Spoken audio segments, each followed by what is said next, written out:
ایک دفعہ کا ذکر ہے کہ دریا کے کنارے سیب کے درخت پر بندر رہتا تھا۔ ایک دن ایک مگرمچھ دریا کے کنارے پہنچا اور درخت پر بیٹھے بندر سے کہا، مجھے بھوک لگی ہے۔ سخی بندر نے کچھ سیب مگرمچھ کو پیش کیے۔ اس کے بعد مگرمچھ نے بندر کا شکریہ ادا کیا۔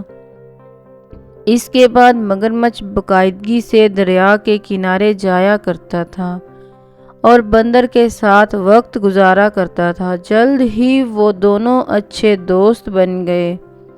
مگرمچھ نے اپنی بیوی کو اپنے دوست کے بارے میں بتایا۔ مگرمچھ کی بیوی اس کی دوستی سے بالکل خوش نہ تھی۔ اس کو رشک آیا، وہ بندر کا گوشت کھانا چاہتی تھی۔ چنانچہ اس نے منصوبہ سوچا اور مگرمچھ کو بتایا کہ میں بہت بیمار ہوں اور ڈاکٹر نے اسے کہا کہ اگر تم بندر کا دل کھاؤ گی تو تب ہی ٹھیک ہو سکتی ہو، نہیں تو مر جاؤ گی۔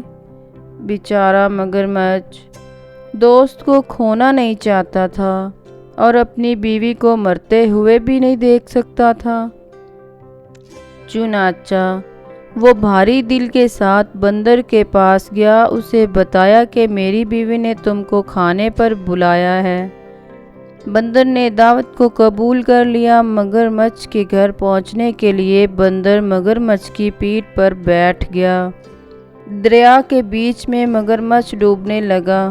پریشان بندر نے مگرمچھ سے ڈوبنے کی وجہ پوچھی۔ پھر مگرمچھ نے کہا کہ میری بیوی بیمار ہے اور اس کو زندہ رہنے کے لیے تمہارے دل کو کھانے کی ضرورت ہے، اور بندر کو معاف کرنے کو کہا۔ بندر بہت چالاک تھا۔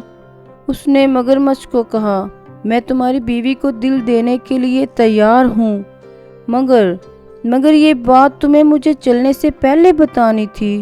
تمہیں شاید معلوم نہ ہو کہ بندر اپنا دل نکال کر درخت پر رکھتے ہیں۔ میرا دل بھی درخت پر ہے۔